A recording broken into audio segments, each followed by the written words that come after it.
reka kureba umukobwa uririmba neza hano ngo ituvuga ngo uriya yaba umugore, uriya yaba umuririmbyi ntiyaba umugore, ni ibintu bibiri bitandukanye. Ureba umuvugabutumwa mwiza w'umusore wikarakasa ariko udafite karakita y'abagabo, udafite ikintu na kimwe cy'umugabo mwiza kuko azi amaverse. Ariko ibi ngibi bitandukanye no mu rugo. Impano z'Imana zitandukanye n'agakiza. Kubona umusore mwiza ufite Bibiliya na kositime y'amafuti ari byo byonyine, nta gitekerezo, umuryango ntacyo umubwiye, ni inzererezi. Iyo mpano yamuhinduye inzererezi. Uzashaka umugore ku nzozi, ushaka akazi ku nzozi, ube muri Kigali ku nzozi, wimuke ku nzozi, uzaruha kandi ubihirwe kandi ugire umunkanyari mu gakiza. Hari abantu babihiwe, bashaririwe, bashatse abagore batari bo, amurusha nk'imyaka nka 20 ngo kuko yari yabirose. Ngurumva ngo nabwiye Imana ngo naza yambaye ikanzu y'umutuku. Koko ikanzu y'umutuku yonyine ukayishingiraho, uzi guhinduka indorerezi yo kunyagwa kwawe, ugahinduka indorerezi yo gusenyuka k'urugo rwawe, ugahinduka indorerezi y'imirimo y'umwanzi ubireba, ariko ugahinduka iki? Indorerezi. Akaduhindura indorerezi zo kwibwa kw'ibyacu, zo kwibwa kw'abacu, tugahinduka indorerezi. Tuba turimo turira dushobewe, dutegereje ko Imana izadutabara. Imana nayo itegereje kuzahaguruka igitondo kimwe, ugahaguruka uvuga uti ibi ntibizakomeza gutyo. Imana ntijya ahantu itagize gute? Idakenewe. Uri umukobwa ukumva ngo kugira ngo umuntu agumane umusore rero ngo nuko agira gutya ngo yemera bakamukorakora, uwo musore wemera ari uko yagukora arakagenda agire gute? Aheri. Ngurumva ngo uramutakaza, ugize Imana nagende yihuta kuko n'ubundi wari buzamushobore. Muraho neza, hobe hobe, Kristo Yesu akuzwe. Amen. Namahoro, Imana iguha umugisha kongeye ukaza gushaka amaso y'Imana. Mwami Yesu akwiyereke, akugwiriza imbaraga, kandi uyu mwanya ukomeze kuba agaciro k'ubuzima bwawe. Haleluya. Muribuka ko Yesu yabwiye Marita, kandi Marita yarimo gukora ibintu byiza. Abari muri Kristo inshingano tuba dufite hirya no hino ntabwo aba ari mbi. Akenshi tuba duhugiye mu bintu by'umumaro, mu bintu bishobora kugirira abandi bantu umumaro. Ni nabyo Marita yari arimo, ariko Yesu aramubwira ngo urirushya wiganyira muri byinshi, kandi ngombwa ni kimwe. Haleluya. Ngo Mariya yakurushije guhita mu mugabane mwiza atazamburwa. Rero urakoze kwinyakura ukava muri izo nshingano, tukava muri ibyo byose bidufata kugira ngo twigicare ku birenge bya Yesu. Umwami Imana abiguhere ugisha kandi abigukomereze. Niba uri murinzi ku nkike ntukajya ubura, cyangwa nunabura zijye ziba za mpamvu zikomeye umuntu atabona uko yiyambura. Rero Imana ibahe umugisha. Ijambo riri ku mutima wanjye ravuga ngo gukangura intwari. Haleluya. Gukangura intwari, kamenya ko ifite umurimo, kamenya ko ifite ikigomba gukora, hanyuma igahagurutswa n'Umwami Imana igakora. Haleluya. Turakoresha igitabo cy'Abacamanza igice cya 6 umurongo wa 1 kugeza ku murongo wa 14. Navuze iby'ibyago ariko tujya tugira n'ibyiza, tujya tugira bamwe muri mwebwe bashyingirwa, bakora ubukwe, nabwo uzajya ugira ubwira tugushyigikira uko dushoboye. Haleluya. Abacamanza igice cya 6 turahera ku murongo wa 1 turagenda tumanuka buke buke.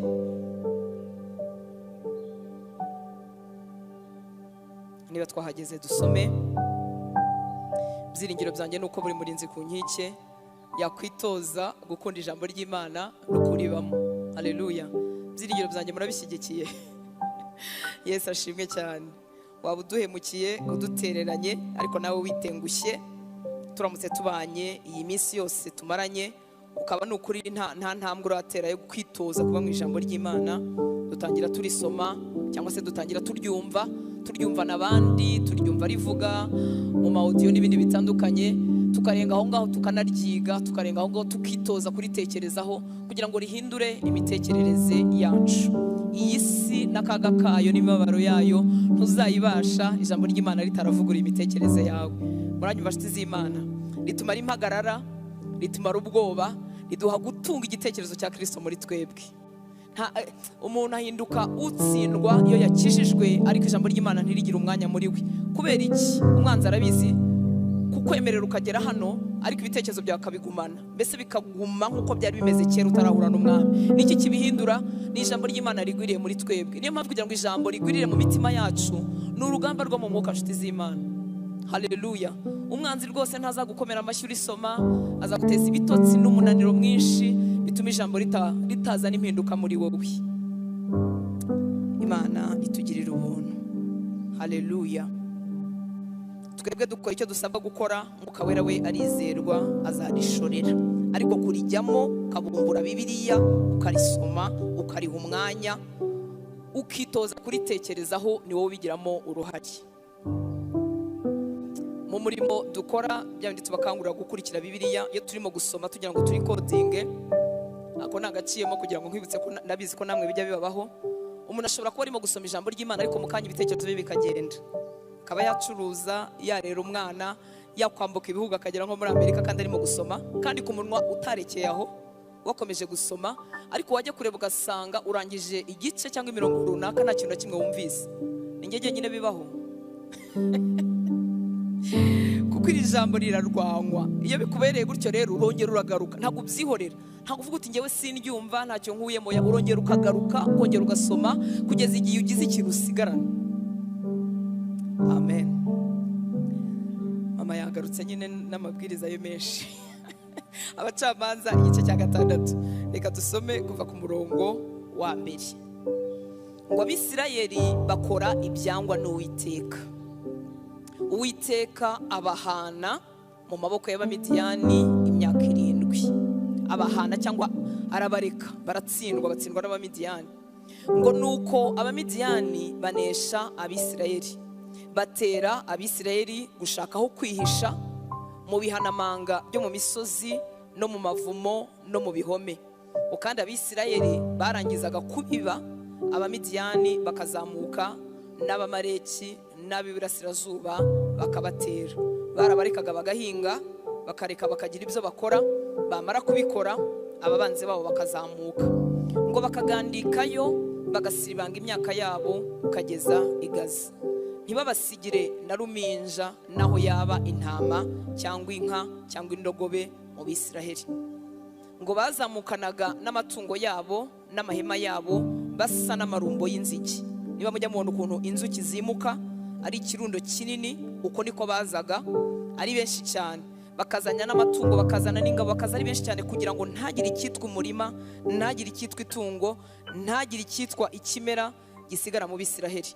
Ngo nuko niko bazaga. Ngo ubwabo n'ingamiya zabo ntibyagiraga umubare, bazanwaga no kurimbura icyo gihugu. Niba mwibuka ku murongo wa 1 uko byatangiye, ngo Abisiraheli bakora ibyangwa n'Uwiteka. Muri make itangiro ryo gutsindwa kw'abari basanzwe babana n'Imana, abo twakwita inshuti z'Imana muri twebwe cyangwa abizera, itangiro ryo gutsindwa cyangwa se n'abatarizera aho dukomoka mu miryango n'ibindi bitandukanye, itangiro ryo gutsindwa, itangiro ryo guhesha Satani imbaraga kuri twebwe ni iringiri. Abisiraheli bakora ibyangwa n'Uwiteka. Uko bakoraga ibyangwa n'Uwiteka, ngukangure kuzasoma igitabo cy'Abacamanza, kiratangaje iteka uko bakoraga ibyangwa n'Uwiteka, abanzi babo babarushaga imbaraga. Bakoraga ibyangwa n'Uwiteka, Uwiteka akabareka bagasigara mu maboko y'abanzi babo, abanzi babo bakabarusha imbaraga. Nuvuga ngo intangiro yo gutsindwa ni ugukora ibyangwa n'Uwiteka, niryo tangiro ryo gutsindwa. Imana itugirira ubuntu. Itangiro ryo gushoborwa na Satani, niba ariko navuga, nukureka, nukubererekera, nukumuha akanya gatoya. Mu Efeso 4:27 aratubwira ngo ntimubererekere Satani. Nkuko tubizi kuberereka ni ugutanga akanya ho gatoya. Umwanzi wacu kuntu adushuka cyangwa imikorere y'isuku idushuka, itwereka ko kubererekera Satani ho gatoya ntacyo bitwaye. Kuko akenshi twebwe abitwa ko bari muri Kristo Yesu, kugira ngo tuberereke biba ari ibintu twarebye tugasanga ntacyo bitwaye, tugasanga rimwe na rimwe biratwungura, tugasanga rimwe na rimwe bizatuzanira imibereho myiza. Umuntu agasedaho gatoya, agashyiramo akanyomaho gatoya, akabeshyaho gatoya, akabyemeraho gatoya ngo adatakaza uwo mukope cyangwa uwo mukopine. Ibintu nk'ibyo tuba tubona ari nk'ibintu bikeya, akabeshyaho gatoya mu mpapuro, tukumva ni akantu gatoya. Ariko umwanzi n'umuriganya abazi neza ko kumuberekeraho gatoya bifite ibindi bihumbi bidukinguriye mu isi y'umwuka tutareba ako kanya. kubera ko abakunda Imana ntabwo tuba tugamije kubabaza Imana. Siko bimeze? Yesu ashimwe cyane. Haleluya. Abana b'Imana rero benshi bakayoberwa icyo twinjiza mu mwuka iyo tubererekeye Satani ho gatoya. Mu isi y'umwuka ntitukibone kugira ngo atubashe. Ibindi twakomejeho ku murongo wa 2 biratwereka uburyo abamidiyani banesheje Abisiraheli, bakabanesha ku kigero nta kintu na kimwe basigaranaga. Ingorane rero iri aha hantu natwe igitubaho nuko baribwaga bakanyagwa ibyabo babireba, ariko icyo bakoraga cyonyine nicyo twakwita gukonstate. Bakabibona bigenda, bakabona amatungo bashiraho, bakabibona bakagarukirizaho, bakabinotisinga, bakabibona nkuko abana b'Imana bamwe bijya bitumerera. Tukabibona, tukabona abacu banyagwa, tukabona ibyacu byibwa, tukabona Satani atwaza igituga abantu, tukabona imiryango isenyuka, tukabona abana banywa mu rumogi, tukabibona tukagarukiraho. Bamaze igihe kinini babibona gusa, bakora ikintu cyitwa kubibona gusa. Imana itugirire ubuntu. Haleluya. Ndifuza guteza umutima wawe n'uwanjye umwete wo gusenga. Ni bande bashobora kwitanga gusenga? Ni abantu bari desperate, ni abantu babona ko bakeneye Imana. Kwiriza ubusa murabizi ko bigoye. Yesu ashimwe cyane.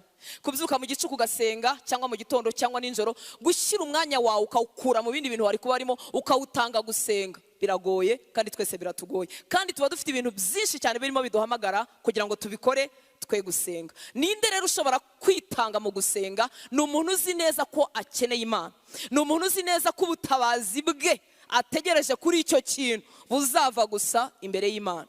Muranyumva nshuti z'Imana? Haleluya. Nyuma yo gukora ibyangwa n'Uwiteka, umwanzi abatera ikimeze nk'ibitotsi byo mu mwuka, bakareba gusa. Umwaka washira bakongera bagahinga, abanzi babo bakaza bakabiribata ntagire icyo basarura, ariko bagakomeza bakagira gute? Bakareberera kwibwa kwabo. Haleluya. Bakareberera.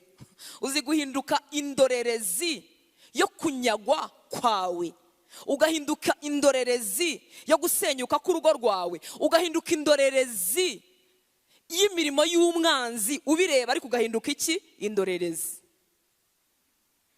Umwuka wera yo kabyara ahagurutse intwari muri twebwe kugira ngo duhaguruke dukorane n'Imana yacu, kugira ngo witange nitange mu gusenga, ne kuba indorerezi.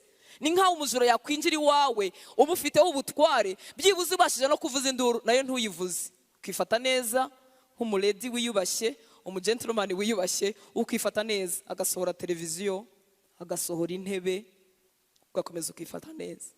Niko abera benshi bameze, bifashe neza mu gisirimu, kubera ko gusenga cyane bidasirimutse, birasakuza, bitera kuma iminwa, bitera kumeneka umutwe iyo wiyirije, ntibyiyubashye, ntibinasirimutse. Ariko mu isi y'umwuka nuko tuba twifashe, dusirimutse, twambaye high heels, twibwa, turi indorerezi yo kwibwa kw'amahoro y'urugo rwawe, kwibwa kw'abavandimwe bawe. Ikibazo kikaza kikaba rusange, kikaba kikuriho, cyarabanje kuri mukuru wawe, cyarabanje kwa mama no kwa papa, ariko tukomeza tukagira gute? Tukaba indorerezi. Uko umwaka washiraga barongeraga bagahinga, bamara guhinga abanzi babo bakaza bakabikandagira, bakabimaraho, bakabisarura atari bo babihinze, bakongera bakigendera, nabo bagakomeza kuba indorerezi. Imana itugirira ubuntu, ikuzuza ishyaka, iguteza umwete, uhaguruka uvuga uti siko bizahora. Haleluya. Haleluya. Imana y'imbabazi rero yashaka ko bakanguka bakarwanira ibyabo.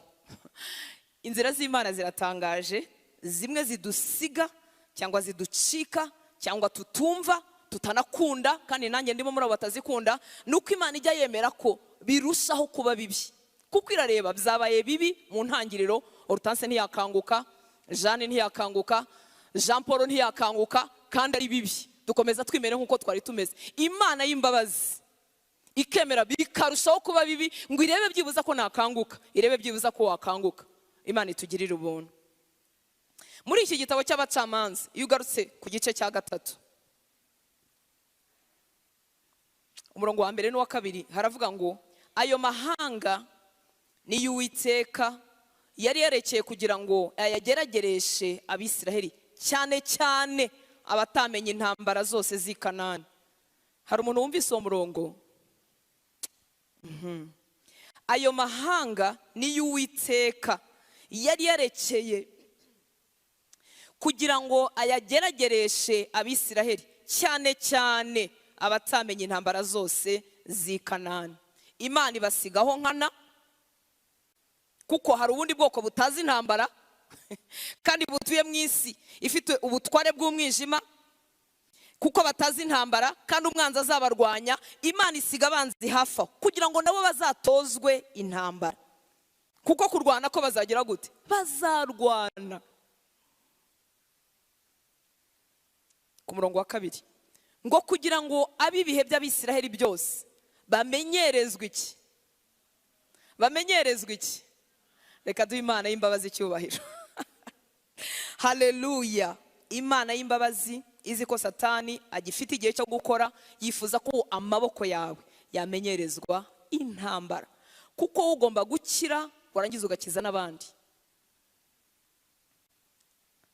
Abarinzi ku nkiki. Haleluya. Ngo kugira ngo ab'ibihe by'Abisiraheli byose, ab'ibihe byose, he kuzagira no mu muntu usigara akomeje ubusivili. Ngo kugira ngo ab'ibihe by'Abisiraheli byose bamenyerezwe intambara, kuko muri bo harimo abari batazi uburyo bwazo.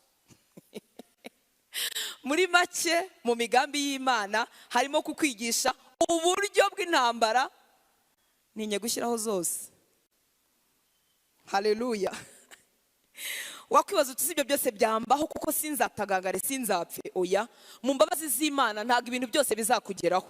Hari bimwe bizakugeraho, ibindi bikangeraho, ariko Imana yifuza ko amaboko yawe, umwuka wawe wamenyerezwa uburyo bw'intambara, kuko mu muntu wese wahawe agakiza, Imana itegereje muri we abandi bantu ibihumbi bazakira kubw'uwo muntu.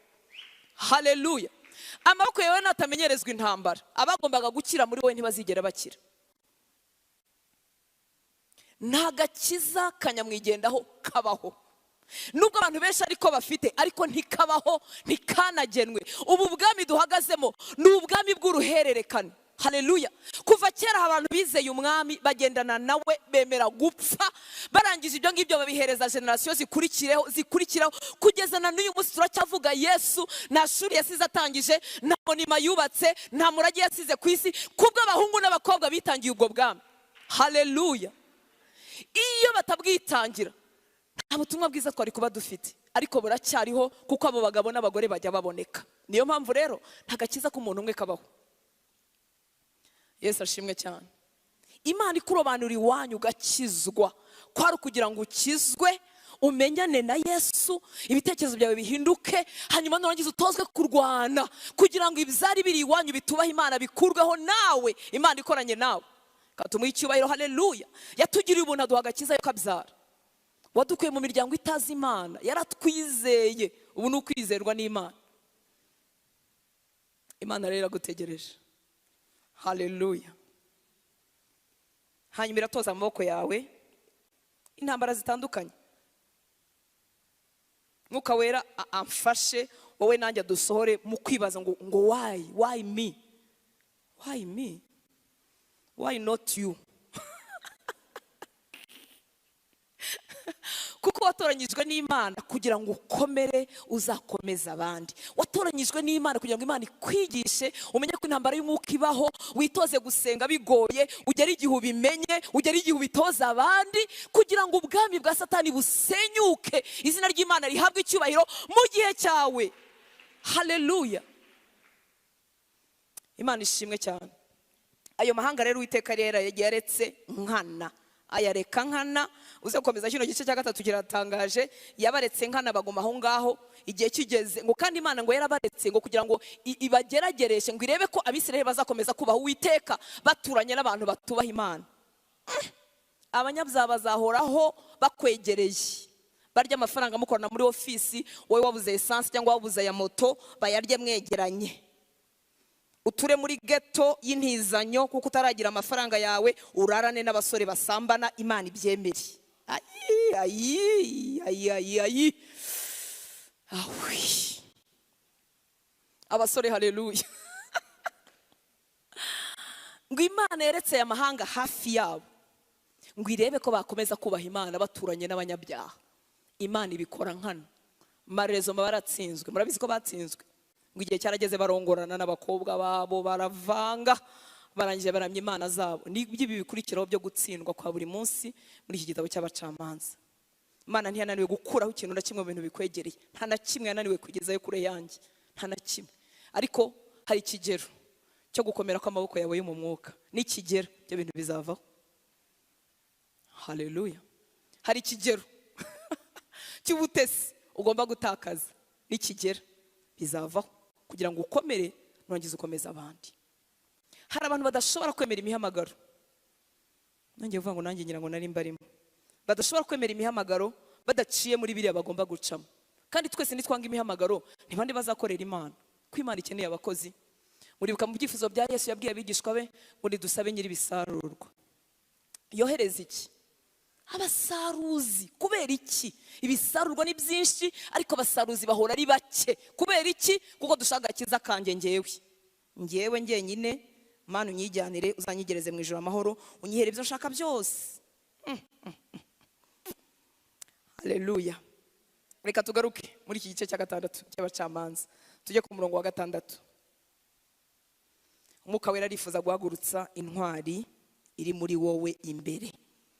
Ku murongo wa 6 ngo nuko Abisiraheli bariheba cyane kubwo abamidiyani baherako batakambira Uwiteka. Batariheba cyane ntago bagize gute? Ntago batakambye. Ariko umuzi ukuntu turi biremwa by'ibitangaza, tuzi kumenyera ibibi ugahita ubyakomodetinga ugahita ubimenyera kwikomereza. Nuko Abisiraheli bariheba cyane kubwo abamidiyani baherako bakora icyo bagombaga gukora kuva bwa mbere, baherako batakambira Uwiteka. Ngo icyo gihe Abisiraheli batakambiye Uwiteka kubwo abamidiyani, Uwiteka nawe agira icyo akora. Haleluya. Ngo Uwiteka abatumaho umuhanuzi arababwira ati, Uwiteka Imana y'Abisiraheli ivuze iti, igiye kubibutsa amasezerano, muri bakigiye kubatungira agatoki icyo bazize.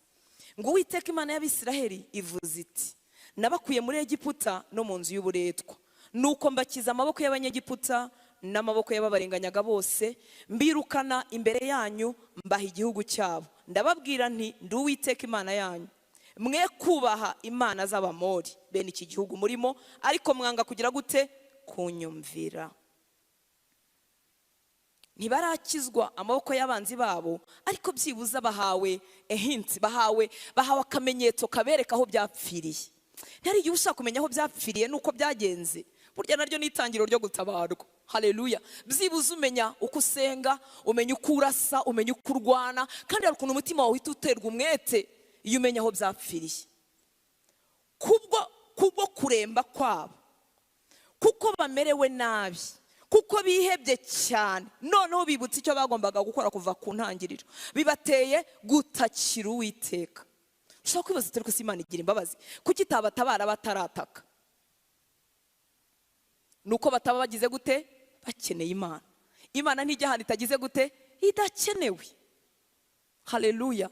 Tuba tukibyibashirije, tukibyishoboreye, tukigeragereza. Nabo bari bakigeragereza, bagihisha, bakigerageza, ariko maze kubona ko ibyabo bitagikora, noneho bagira gute? Batakambira Uwiteka. Ushatse warekeraho kugerageza ibintu bimwe na rimwe. Kora ibyo mu bwenge bw'abantu bakora, kuko birahari.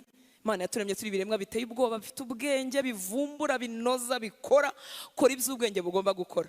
Ariko hari ibindi umuntu adajya kandiraho, ibindi bigenerwa Uwiteka, bisaba gushyira amavi yawe hasi no kumutakira no kuzamura amaboko, ukamubwira uti ndagushaka ngwino ndengere. Nawe iyo yabonye ko akenewe, nawe araseruka akaza. Haleluya. Bataratakambira Uwiteka, Uwiteka bari bataramukenera. Kandi mwibuke ko babaga basabanye n'ubu bwami, imana z'ubwo bwami zabaye izabo. no kuvuga ngo bari bagitakambira ibigirwamana by'ayo mami baturanye. Uwiteka rero nawe wagenewe guhabwa icyubahiro nk'Uwiteka, ntabwo aza ahantu ibigirwamana bicyambazwa. Yarabaretse ibigirwamana barabyambaza kugeza igihe bitabatabariye, noneho batakambira Uwiteka nawe araseruka. Haleluya. Byorohera ikiremwa muntu kwizera imbaraga zacyo. Sinzi mwebwe, ariko turi abantu biyizera vuba. Umva biyize. Uwiteka gutiza akantu ho gato agakora bigakunda. Ye baba data we. Ukajya uhagarara ukavuga uti ni njye uriho. Hari igihe tutabivugisha ku munwa wacu, ariko ubuzima bwacu ari cyo bwerekana. Hanyuma Uwiteka nawe akemera ibintu bikaducanga. Tukagerageza mu mbaraga bikanga, ubwiza bwawe bukaba butagikora, igihagararo cyawe kikaba cyarabaye zero. Vuga ngo zero. Hanyuma ukabona gutakambira Uwiteka. Turi ibiremwa byihagararaho, turi ibiremwa byiringira vuba vuba. Ntitubivuga, ariko mu mutima biba bicomekacometsemo. Uwiteka nawe akavuga ati Hortense we, nzagutegereza kugeza igihe uzakoresha ubwenge bwose n'ubuhanga n'ubukoryo ntibukore, hanyuma bwamara kubura ukampindukirira ukanyambaza. Haleluya. Batakambiye Uwiteka, aboherereza umuhanuzi abibutsa aho byapfiriye, abibutsa uko yabakuje amaboko akomeye muri Egiputa, uko yabarengeye, uko yabarenganuye, uko yabatabaye, uko yabahaye igihugu, uko yari yarababwiye ngo ntimuzubahe imana zo mu Bamori n'Abamidiyani ntimuzazikorere. Arabibutsa ko bagezeyo ariko bakabyanga. Niki cyabateye gutakambira Uwiteka? Ni ukubabazwa. Uno naguseka ko winjiye mu bingo by'abarokore ngo byo gusenga, uzamwihorere. Hari igihe nawe azadusangamo. Kandi kudusangamo ubundi ni amahirwe, kuko tuba dutabarije aho dukwiriye gutabariza. Kuko nadatabariza aho dutabariza, azatabaza ibindi kandi bibi bitanatabara. Kubabazwa rero byabateye gutakambira Uwiteka. Baratakamba, Uwiteka nawe aboherereza umuhanuzi. Bituma bamenya aho byapfiriye, bamenya ko bishe amasezerano y'Imana. Imana ishimwe cyane. Nawe gusenga kwawe kuzazana igisubizo kivuye ku Uwiteka. Haleluya. Nta sengesho na rimwe ritakara hasi. Igisubizo Uwiteka azakohereza gishobora guhura n'icyo wowe ushaka, cyangwa kikaza gitandukanye, ariko kubwo gusenga, haleluya, icyo gisubizo nicyo kizaba gikwiriye. Muranyumva nshuti z'Imana? Gutaka kwabo kwateye Imana kuboherezaho intumwa.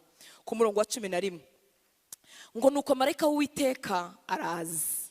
Batarataka, batarasenga, marayika ntiyaje. Haleluya. Ariko gusenga kwabo no gutaka kwabo gutumye Imana yohereza intumwa ivuye mu ijuru.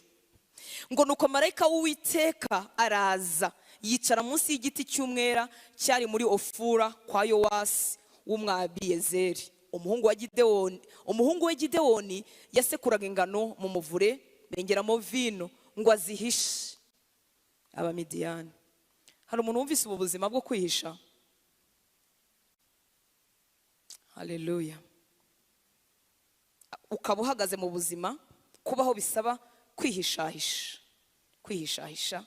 kugira ibyo uhisha ngo tutabimenya, tutakubona, tukagira ibintu dukinga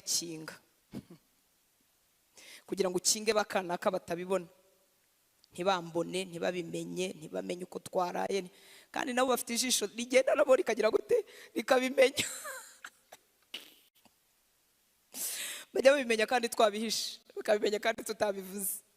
Ariko reba ubuzima bari bahagazemo. Uyu muhungu wa Yowasi, uyu mugabo Gidewoni, yari arimo gusekura ingano. Yageragezaga kubaho, ariko kubaho arinze kwihisha. Yemwe bari muri Kristo Yesu. Ese abantu bari desperate, dushobora gufatanya gushaka Imana. Hari ibintu bitaryoshye werekezaho amaso ukabona sibyo byagombye kuhaba mu bawe, mu buhagarariye, mu bikwegereye, ukareba n'amaso ugasanga sibyo byagombye kuhaba, bikaba ngombwa kubihisha, bikaba ngombwa ko mbihishahisha. Abo ngabo nibo tugiye gufatanya gushaka Imana muri iriya minsi 3. Haleluya. Nibura amahoro masa ubwo zaduherekeza. Ariko reka mvuge ngo nibura amahoro masa, nahamya ko ari ibitotsi byo mu mwuka. Ese data niburi n'amahoro, nta n'abavandimwe we batsindagiwe batsikamiwe n'ibyaha, nta n'abawe batarakizwa. Ese itorero ry'u Rwanda ryo uratubona gute?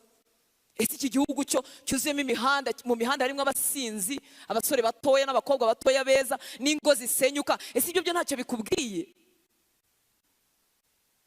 Umuntu utakwitabira gusenga nuhumye gusa, nuhumye gusa. Mani tugirira ubuntu. Kubaho birasaba kwihishahisha, kugira ibyo ukinga batabibona. Uko nicyo gihe Gidewoni na bene wabo bari bahagazemo. Ngo maze marayika w'Uwiteka, ariko Imana ni nziza, ngo marayika w'Uwiteka aramubonekera, aramubwira ati, Uwiteka ari kumwe nawe, wa munyambaraga we, ugirana ubutwari. Haleluya, haleluya. Gidewoni ubwoba bwaramwishe, nta migambi y'Imana azi, byabaye ibihuhe by'amakuru yari yarumvise, ariko reba imirebere y'Imana. Ngo marayika w'Uwiteka aramubonekera, aramubwira ati, Uwiteka ari kumwe nawe, wa munyambaraga we, ugirana ubutwari. Twebwe turebye Gidewoni, nta mbaraga tubona, nta n'ubutwari tubona, kuko rimwe arihisha kandi ntiyagiye kurwanya abanzi be, yuzuwe n'ubwoba. Ariko amaso y'Uwiteka, nkunda amaso y'Uwiteka ko atandukanye n'amaso yacu. Haleluya. Atandukanye n'imirebere yacu, atubonamo ibyo tutiyiziho, tutibonamo, yewe n'abandi bantu batatubonaho, ariko Uwiteka yareba akabibona. Tumuhe icyubahiro yo kabaho. Haleluya. Imana yabonaga Gidewoni uko we atiyizi, yamubonagamo gukira kwabe, yamubonagamo gukira kw'igihugu, yamubonagamo gukira kwa bene wabo. Gidewoni rero yari afite ibisubizo bimeze nk'ibyacu. Ngo Gidewoni aramusubiza ati, mutware, abava mu ijuru bafite ubwiza butuma tumenya ko atari abantu basanzwe. Yahise amwita ngo mutware. Niba Uwiteka ari kumwe natwe, nawe ibingibi ujye ubyibaza, niba Uwiteka ari kumwe natwe, ni iki gituma ibyo byose bitubaho? Imirimo ye yose itangaza irihe? Iyo basogokuruza batubwiye ngo Uwiteka niwe wadukuye muri Egiputa, muri make byari byarabaye nk'ibihuha, kuko birashaje, ayo makuru yahindutse amakuru gusa. Ngo Uwiteka niwe wadukuye muri Egiputa, ariko noneho Uwiteka yaradutaye, yatugabije Abamidiyani. Ngo nuko Uwiteka aramwitegereza, aratwitegereza disi dushobewe, ntadukuraho amaso. Ngo nuko Uwiteka aramwitegereza, ntiyajya gusubizanya nawe. Haleluya. Ntiyajya kumusobanura ngo urareba, ngo urareba. Imana yashiteye ubwo, yizeye icyo yashyize muri twebwe. Ngo nuko Uwiteka aramwitegereza, aramubwira ati, genda uko izo mbaraga zawe zingana. Ntagiye kumusobanura ngo urazifite cyangwa ntuzifite, ibi n'ibi n'ibi n'ibi, niko Uwiteka yarabataye cyangwa ntiyabataye. Oya, umurimo wo gukiza bene wacu urihutirwa, umurimo wo guhaguruka tukagendera Imana urihutirwa. Ngo nuko Uwiteka aramwitegereza, aramubwira ati, genda uko izo mbaraga zawe zingana, ukize Abisirayeli amaboko y'Abamidiyani, sinjye ugutumye. Ubu ntiwagira ngo Imana irimo irashinyagura? Aha hantu haratangaje. Gidewoni yari ategereje Imana, ariko Imana nayo yari igize gute? Yari itegereje Gidewoni. Niko bimeze ku buzima bwacu. Tuba turimo turira dushobewe, dutegereje ko Imana izadutabara. Imana nayo itegereje ko uzahaguruka igitondo kimwe, ugahaguruka uvuga uti, ibi ntibizakomeza gutyo. Haleluya. Gidewoni ategereje Imana, Imana nayo itegereje Gidewoni. Umva uko amushubije 15. Ngo Gidewoni aramusubiza ati, ariko Uwiteka we, Abisirayeli nabakirisha iki? Iwacu ko turaboroheje mu muryango wa Manase, nkaba ndi umuherezi mu nzu ya data yose. Uwiteka aramubwira ati, nukuri nzabana nawe, kandi uzanesha Abamidiyani nkunesha umuntu umwe. Muri make bizakorohera. Ngo Gidewoni ahera ko yubakira Uwiteka igicaniro aho ngaho, akita Yehova Shalom. Kiracyari ku musozi Ofura w'Abiyezeri na bugingo n'ubu. Reka duhe Imana icyubahiro. Nejejwe n'uburyo Gidewoni yemeye vuba, nubwo ibice bizakurikiraho agenda asaba ibimenyetso n'ibindi bitandukanye, ariko Gidewoni hari ikintu cyakoretse mu mutima we. Nshuti y'Imana, Uwiteka aragutegereje. Gusenga k'umukiranutsi kugira umumaro mwinshi iyo asenganye umwete. Ntabwo twabuze ibyo dukora ngo dushyireho iminsi 3, nuko tuzi ko gusenga kwacu gufite icyo gukora, kandi umwanzi nawe arabirwanya kuko azi neza icyo bikora mu bwami bwe. Cyangwa umutima ukagira umwete, cyangwa umutima ukagira ishyaka, cyangwa umutima ugatsinda inzara, cyangwa umutima ugatsinda ibirangaza, ukavuga ngo iyi ni iminsi yo gushaka mu maso y'Imana. Haleluya. Icyamukareka kwireba ku byo udashoboye, n'ubundi yuza kuba bishoboye warabyikoreye. Uwiteka arashaka ko wishingikiriza kuri we.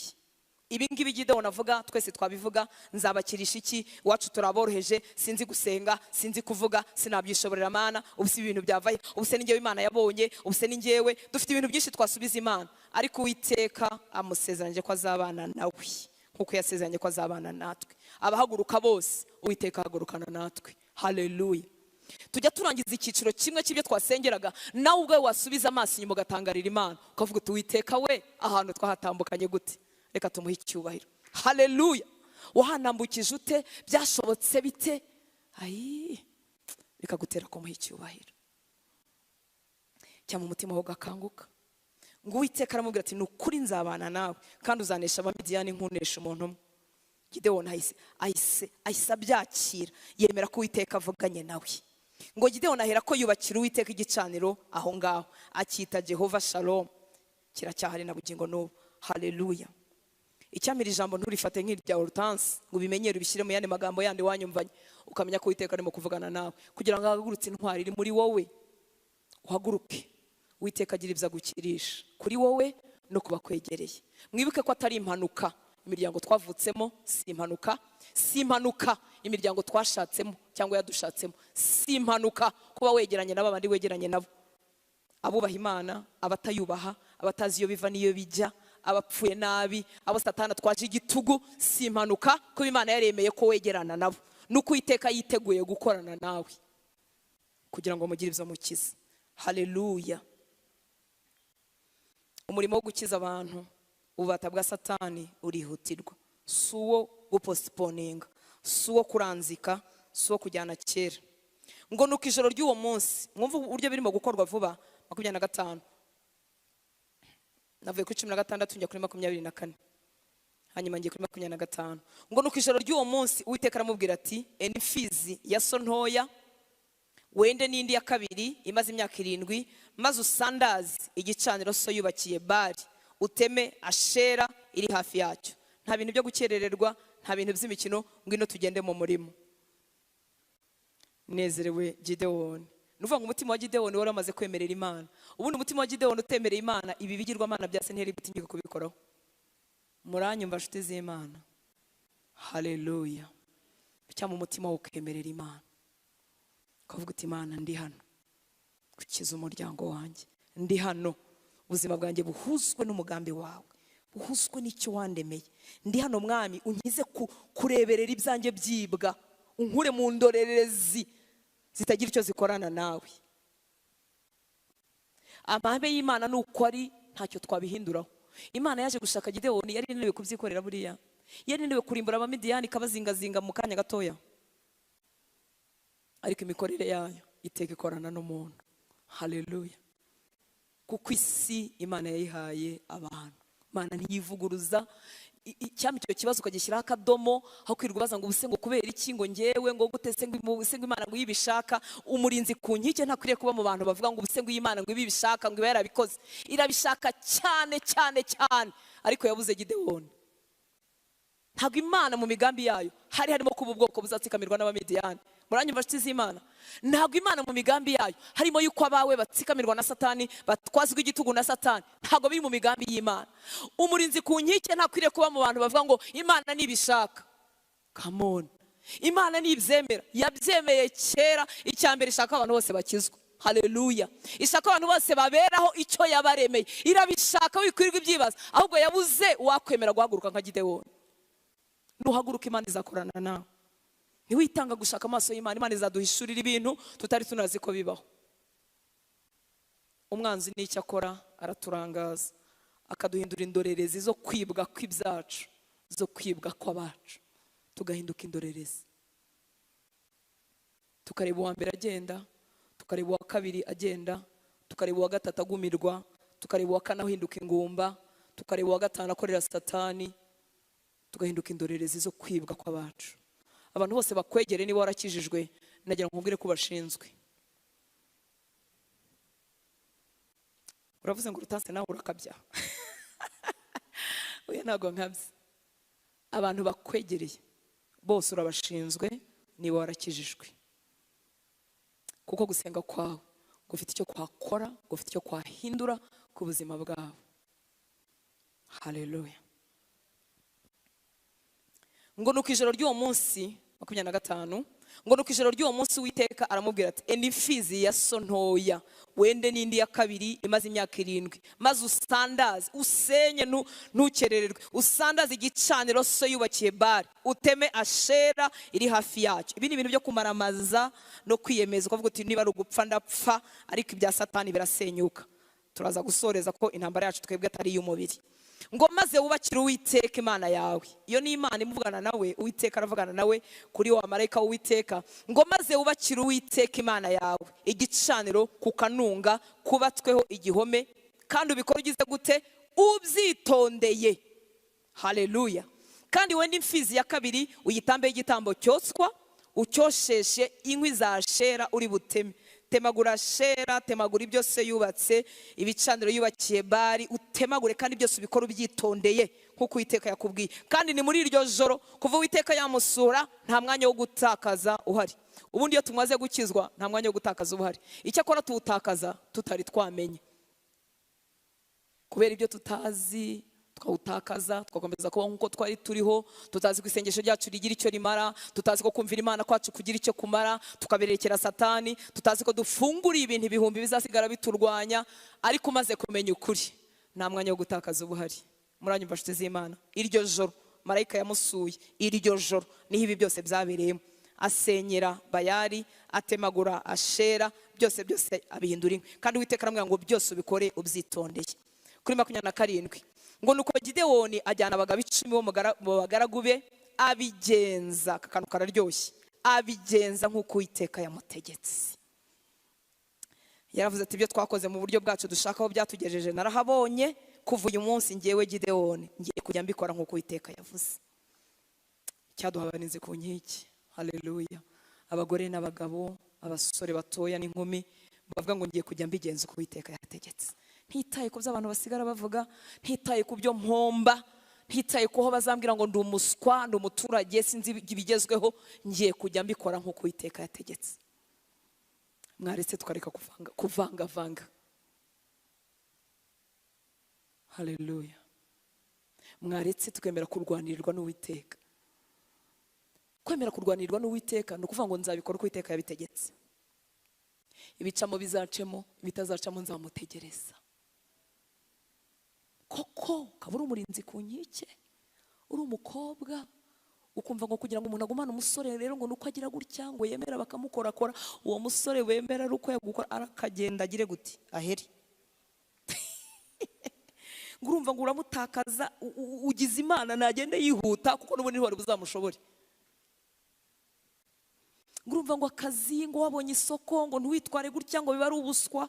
Mbese Imana yawe ni umuswa, ni inkene, ntizi gutanga umugisha wo mu mucyo, byarayishobeye. Ayi.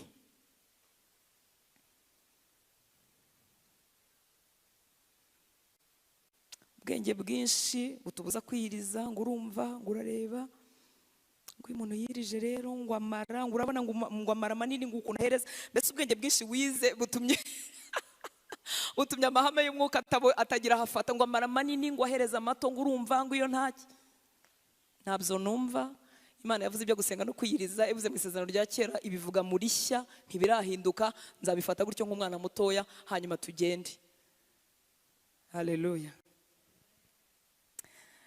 Abigenza nk'uko Uwiteka yamutegetse, ariko yabikoze nijoro, ntiyatinyutse kubikora ku manywa kuko yatinyaga umuryango wa se n'abatuye muri uwo mudugudu. Bukeye bwaho abo muri uwo mudugudu babyutse mu gitondo kare, basanga igicaniro cya Bali gisandaye na Ashera yari hafi yacyo yaguye, n'imfizi ya kabiri yatambwe hejuru y'igicaniro cyubatswe muri iryo joro. Barabazanya bati ninde wakoze ibi?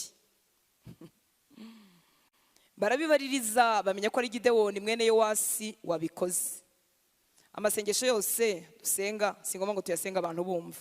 Hari igihe umuntu aba afite ubupfapfa akajya yirukana abadayimoni mu muntu, ukayirukana nko mu mugabo wawe cyangwa mu mugore wawe, ukavuga ati ndirukana dayimoni w'iki, kandi ukabikora yumva. Kavuga ati nuko basara. Hari ibintu badakora abo mudahuje kwizera badahari. Ukagenda bakakubwira gusengera, uri mu iteraniro ry'umuryango, ugize Imana baguhaye ijambo, utangiriye mu gusengera mu ndimi. come on. Abantu ntibakijijwe ntibazi n'ibyo ari byo, uratangiye ngo ribashikara amasandara koko. Aho ubabwire urukundo rwa Yesu, babwire ibintu byumvikana, kuko basanzwe bazi ko twasaze, none nyifato yawe irushiraho kwerekana ko twasaze koko. Uraduhemukiye. Ubundi umurokore akwiriye kumenya uko yifata mu bantu bose. Wagera mu banyabwenge bahani ku bwenge ukabwira umwuka wera, urabizi ko ngiye nta bwenge ngira n'amashuri ntayize, ariko mpimvugo y'aba bantu uzi ko umwuka wera bikora, akaduha imvugo y'abantu bize, tukaganira n'abantu bize bakajya bagira ngo natwe dufite amashuri nka yabo, zeru adahari. Wagera mu basirimu umwuka wera akaguha inyifato yayo, wagera mu badasirimutse badafite namba umwuka wera akaguha uko mubigendanamo, nabyo bigakunda. Ariko hari igihe wibwira ko kuvuga mu ndimi ari byo bibemeza, indimi zigeraho zivugirwa. Haleluya. Kuko nazo zibaho, abatazemera ahubwo murafashijwe, zibaho, ziri muri Bibiliya. Senga nawe Imana ubwo byanditse nawe bizakubeho. Hazi indimi, hazi ikindi umwuka wera yagennye, ariko gira inyota y'iby'Imana. Kwa Cornelio ntibatubwira indimi bavuze nuko byagenze, ariko hari ikintu cyabaye kuko bahawe umwuka wera biragaragara. Ba Petero n'abagenanye barabibona. Ese ibyo bintu uko bihari kuki twaba tutabyifuza, ariko bihabwa abande abatinda ku birenge bya Yesu. Udusengesho tumunota umwe bira bintu uzasaza utabibonye, ariko nunyuza mukavuga uti ndi umukozi Yesu, ariko mfite weekend, mvuye mu makwe, mvuye muri anniversaire, ndabiretse ngiye kwikirana n'Imana yanjye. Haleluya. Uzatangira utazi iyo biva niyo bijya, ariko mwuka wera ahora akurikirana bagira inyota, batazi uko bigenda akabuzuza. Arabizi ko tutazi ko dukwiriye gusenga, ariko iyo twikingiranye n'inyota yo kumushaka, aduha iby'ijuru ritanga ryonyine, ibyo abapasiteri badatanga, ibyo teoloji idatanga, arabiduha iyo dutindanye nawe. Iyi si nta kanya na kamwe izagusigira. Yewe idukipinze busy, yewe reka nkomeze dusoze, saa 2 turasoza. Haleluya. Bukeye bwaho oya twaharenze, abo mu mudugudu barabyutse basanga byagenze kwa kundi. 29 barabazanya bati ninde wakoze ibi, barabibaririza bamenye ko ari Gidewoni mwene Yowasi wabikoze. Nuko abo muri umudugudu babwira Yowasi bati sohora umuhungu wawe apfe, kuko yasandaje igicaniro cya Bali agatema Ashera yari hafi yacyo. Haleluya. Imana isanga Gidewoni ni nayo isanga se, rekeraho kugira ubwoba. Ngo Yowasi asubiza abamuhagurukiye bose ati murashaka kuburanira Bali cyangwa murashaka kumukiza? Atushaka kumuburanira bamwice hakiri kare. Niba ari Imana, niba Bali ari Imana, nigira gute? Niyiburanire, kuko basandaje igicaniro cyayo. Haleluya. Ntuzagira ubwoba bwo gukiranuka, ntuzagira ubwoba bwo gukora icyo Imana yakubwiye ubizi neza ko ari Imana yakubwiye. Bibutse ko kumenya icyo Imana yatubwiye bizangana n'ijambo ry'Imana babikiye muri wowe. Hari abantu benshi babeshyira ngo Imana yavuze itavuze. Uranyuma nshuti z'Imana, ushize naganiye n'umuntu ambwira ibintu Imana yamubwiye, n'ibindi yarimo kumbwira muri ako kanya nabyo ngibyo Imana yaramubwiye. Ayi kandekeraho umvangiza agahinda. Imana turayibeshyira. Igipimo gituma tumenya ko Imana yavuze cyangwa itavuze ni iri jambo ryayo rigwirira muri twebwe. Uko tutaritunga bizatuma tuzajya tubeshyira Imana ngo yavuze, tubeho ubuzima bugowe bubishye tuzi ko ari Imana yavuze kandi itarigeze ivuga. Inzozi zose ntiziva ku Mana. Hari nk'iza Hortense zivanze n'imiruho, zivanze hari n'ibisanzwe imeremerwe ya muntu, ubwenge bukagarura n'ibindi ntazi bya subconscious bikagarura nkagira inzozi. Ntabwo inzozi zose zihita zibiza Imana, ariko hari abarokore barushye bayobowe n'inzozi gusa. Urarushye, uragowe, urapfuye gusa. Ijambo ry'Imana na kayunguruzo, kayungurura inzozi ukamenya ngo zizavuye ku Mana, izi ni izisanzwe. Nushaka kwinterpreta buri pusi, buri njangwe, buri nyoni y'umukara n'iy'umweru uzayoba.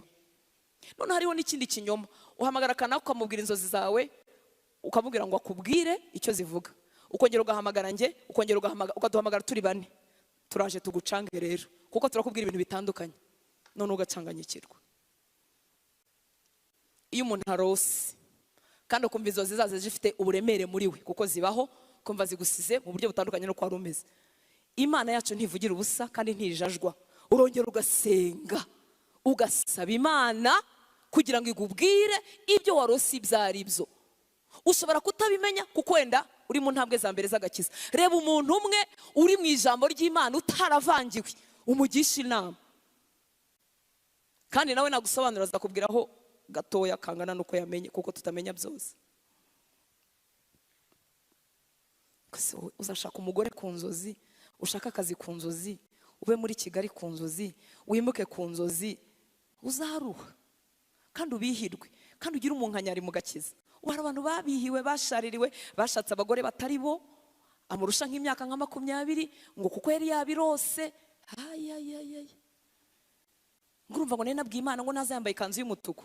Koko ikanzu y'umutuku yonyine ukayishingiraho. Ikindi, impano z'Imana, Hortense urarondogora, impano z'Imana zitandukanye n'agakiza. Reka kureba umukobwa uririmba neza hano ngo ituvuga ngo uriya yaba umugore, uriya yaba umuririmbyi ntiyaba umugore, ni ibintu bibiri bitandukanye. Ureba umuvuga butumwa mwiza w'umusore wikarakasa ariko udafite karakter y'abagabo, udafite ikintu na kimwe cy'umugabo mwiza, kuko aza amaverse. Erega impano zitanga igikundiro, noneho mukadukunda. Ariko ibi ngibi bitandukanye no mu rugo. Kubona umusore mwiza ufite Bibiliya, na costume y'amafuti, ari byo byonyine. Nta gitekerezo, umuryango ntacyo umubwiye, ni inzererezi. Iyo mpano yamuhinduye inzererezi. Umuryango uretse kuzawurushya no kuzawunaniza nta kindi azawukorera. Uti mbonye umugabo, barampanuriye, barambwiye. Garuka ruta, garuka. Hanyuma rero Imana yari yasanze se wa Gidewoni. Aravuga ati Bayali niba ari Imana nigire gute niyiburanire, kuko niyo basandaje igicaniro cyayo niyiburanire. Mureke dukora ibyo Uwiteka adusaba gukora, gusenga kwacu kugira umumaro. Haleluya. Iyo habonetse umuntu umwe witanga gushaka Imana, ibyaduteraga ubwoba bihita bibura imbaraga.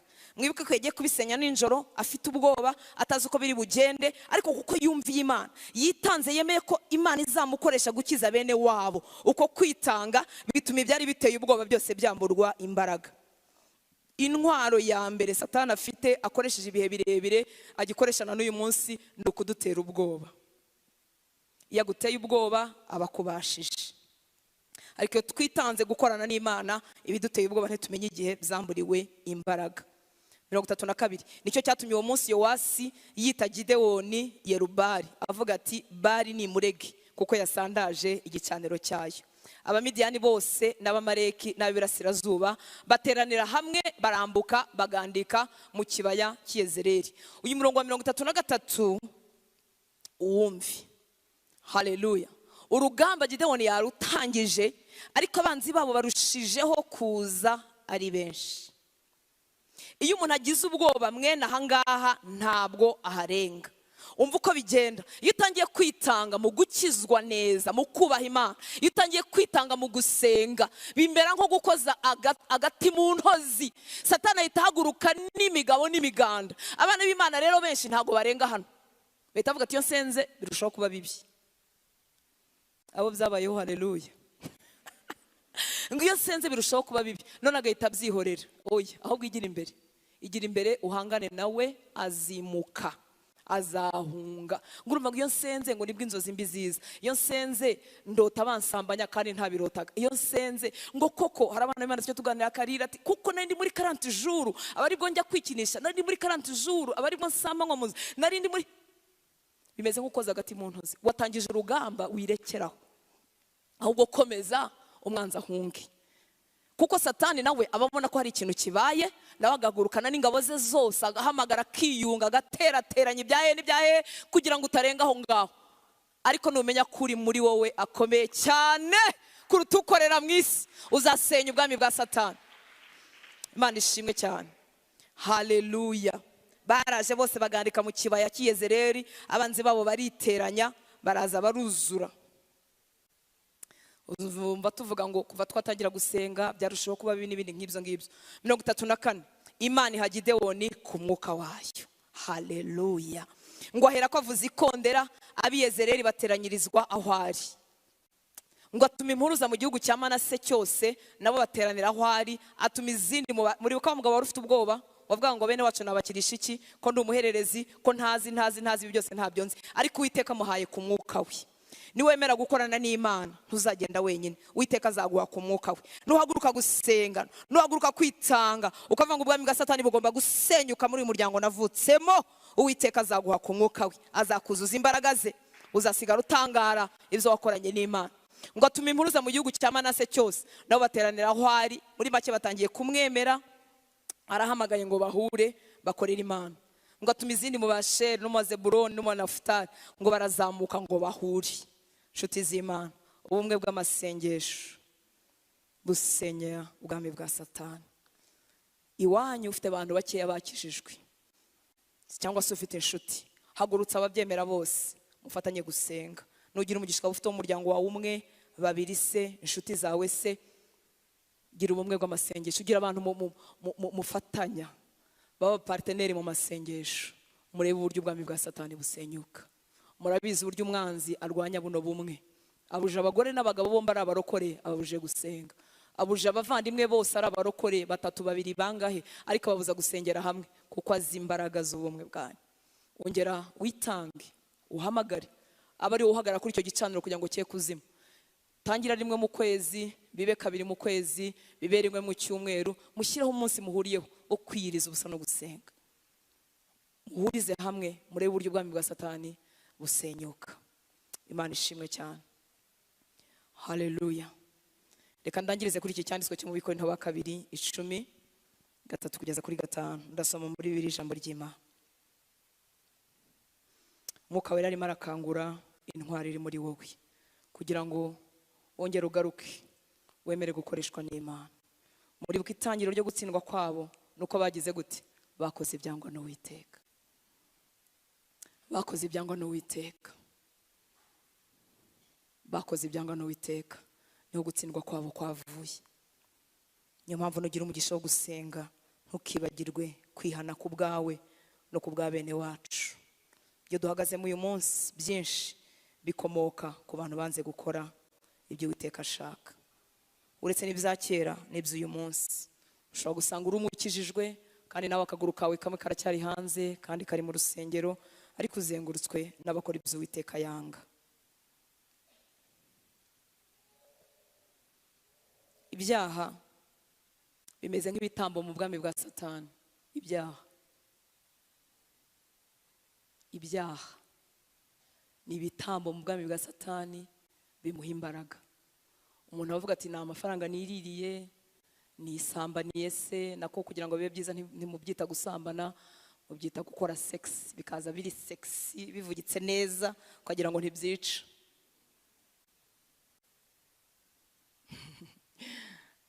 Ntari namenya ibyo bintu, nari ndangayemo gakeya. Umuntu yarambwira ati nuko turakundana. Ntimurakundana? None usimenye ko gukundana abazigira ngo barakundanye, kumbe arimo aravuga ko baryamanye. Ibyaha ni ibitambo mu bwami bwa Satani, bimuha imbaraga.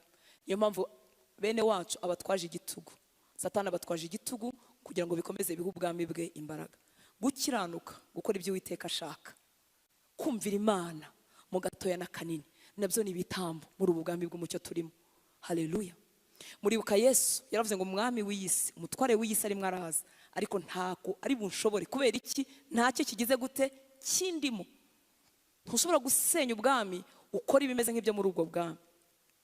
Niyo mpamvu Satani ni umuriganya, abashaka akaryango. Hari n'igihe kiba atari icyaha, kiba ari igikomere. Igikomere kibyara urwango. Ntushobora mu bwami bwe barangana, ntiwamurwanya wuzuye kwangana. Niyo mpamvu gukira k'umutima no gukira kw'ibikomere ni ikintu cyihutirwa ku bamaze gukizwa. Ukwiye kubwira Imana ngo nkiriza umutima wanjye, ntugire umuntu n'umubika, n'abampemukira n'abanyica simbange. Ntushobora gusengera umuntu no kwingingira umuntu udakunda. Ibikomere dukwiye kubizanira Imana kenshi. Impamvu uvuga kenshi ni uko utarangije gukomereka. Ntabwo warangije. Icyaha kikiri mu isi, urakomereka uyu munsi n'ejo bundi. Haleluya. Abikorinto ba 2:3-5 ngo nubwo turi abantu ntabwo turwana kimwe n'abantu b'isi. Intwaro turwanisha ntizacuzwe n'abantu, ahubwo ni intwaro zikomeye twahawe n'Imana. Muranyumva nshuti z'Imana? Zibasha gusenya ibigo ntamenwa, zisenya impaka, zikanahirika inkuta ndende zose zashyiriweho gutambamira abantu ngo batamenya Imana. Iriya miruho, iriya mibabaro, kuriya gutwazwa igitugu biri mu buzima bwacu n'abacu, dore icyo byashyiriweho, ngo byashyiriweho gutambamira abantu ngo batamenya Imana. Iyo ubona akana gatangira imibabaro kari gato, kagakura mu muryango ntugakunde, bakagaterana hirya no hino, imibabaro n'ingorane bikaza ibikomere bikakuzura, yajya kwa se wabo bakamufata ku ngufu, yajya kwa nyirarume, ibintu by'amafuti byinshi. Ibi bintu byose byari bibereyeho ngo gutambamira abantu ngo batamenya Imana. Umwana akajya gukura yabaye igisenze, ajya avuga ati Imana ntibaho, yiza kubaho ibi byose ntibyambayeho, ntibyari kumbaho. Ariko intwaro dufite si iz'abantu, ni intwaro twahawe n'Imana. Haleluya. Zibasha gukubita hasi ibi bikuta ntamenwa, ibintu byose bibangamira gutuma abantu bamenya Imana. Gusenga kwawe gufite imbaraga zibikubita hasi. Haleluya. Ngo intwaro turwanisha ntizacuzwa n'abantu, ahubwo ni intwaro zikomeye twahawe n'Imana, zibasha gusenya ibigo ntamenwa, zisenya impaka, zikanahirika inkuta ndende zose zashyiriweho gutambamira abantu ngo batamenya Imana. Bityo imigambi yose yo kugomera Kristo tukayinesha, maze ba nyirayo tukabamugandurira. Abantu bahoranye imigambi yo kunesha Kristo, gusenga kwawe no kwitanga bigatuma abo bantu bagandurira Imana, nabo bagahinduka ba Yesu. Muranyumva nshuti z'Imana? Haleluya. Reka duhaguruke dusenge. Ndasaba Umwuka Wera yuko abyara ngo ashyire inyota mu mutima wawe, ashyiremo kuba desperate, ashyiremo gushaka Imana no kumenya ko nta kindi cyagukiza. Intambara yacu si y'abantu, ntabwo duhangana, ntitwangana, ntitureka kujya mu bintu by'imiryango. Dufite intwaro zitari iz'abantu. Ntabwo dusenyera Bali na Ashera nk'uko Gidewoni yabigenje. Oya, intwaro zacu si uguhangana n'abantu, ntidusunikana n'abantu, dufite aho turwanira, dufite aho dutsindira, ubwami bw'umwijima bugasenyuka. Intwaro twahawe n'Imana. Umwuka Wera arimo arakubwira ngo yewe wantwariwe, haguruka uri igikoresho Imana yakoresha. Haguruka wemere kurwanana n'Imana, wemere kuba amaboko y'Imana, wemere kuba akanwa k'Imana. Haguruka ntituvuge iby'amasengesho ngo wumve bitakureba. Gidewoni akimara kuganirizwa na marayika w'Uwiteka yafatiyeho ako kanya, ntiyongeye kuzarira. Nubwo yari afite gushidikanya nk'uko natwe dufite, ariko yemeye ibyo Imana imubwira, ngo abikora byose abyitondeye nk'uko Uwiteka yabimubwiye. Umurimo wo gukiza abantu urihutirwa. Umurimo wo gukira kwawe ugahuzwa n'imigambi y'Imana urihutirwa. Ntabwo wageneye gukizwa gake gake, umugisha muke muke, kubaha Imana bike bike, guhinduka umutsinzi bike bike. Sibyo wagenewe. Gukira kwawe birihutirwa, kugwiza imbaraga kwawe birihutirwa, kuba amahoro, gutunga umugisha w'Imana, guhinduka umunyembaraga birihutirwa, kugira ngo amaboko yawe akomezwe, hanyuma umanukane n'Imana gutabara abandi. Yesu yatanze ubugingo bwe ku bwacu, ntiyashaka ko bigarukiraho, yashaka ko natwe duhindukira tugatanga ubugingo bwacu ku bw'abandi. Urabutanga bute nawe udahagarara? Gitondo kimwe wowe wishimye, kindi ukaba urababaye, gitondo kimwe uza mu masengesho, kindi ukaba ubivuyemo, uza mu barinzi ku cyumweru kimwe ugasiba 3 4, ntubasha kuguma mu byo wahamagariwe.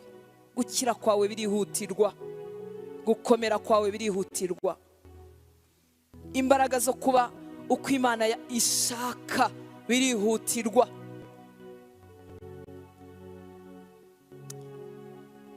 Gukira kwacu kose gutangira mu mwanya wacu wo kubana n'Imana.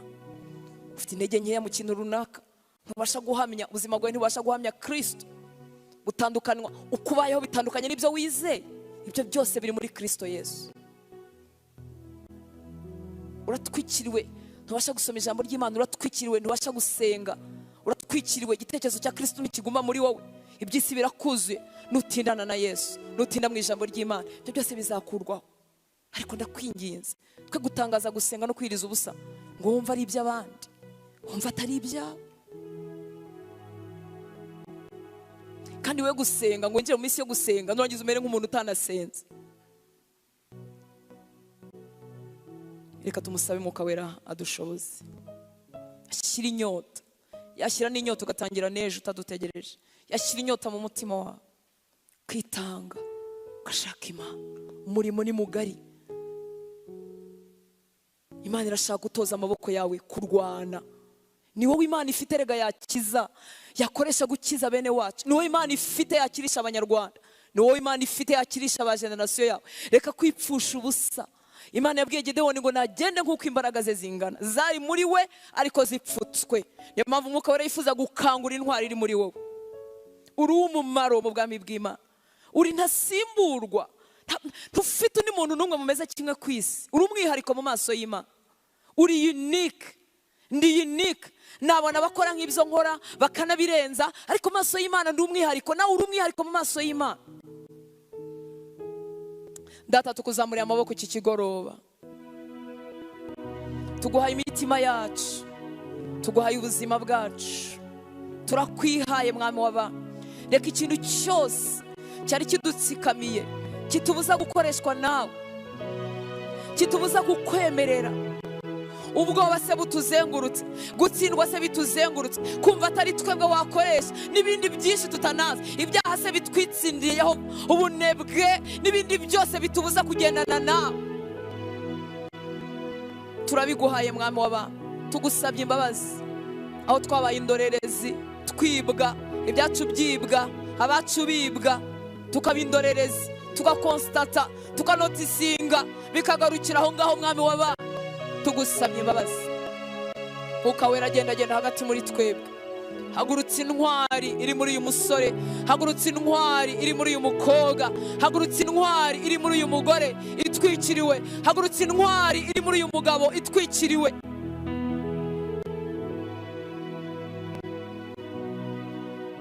Maze ukorane natwe Mwami w'abantu.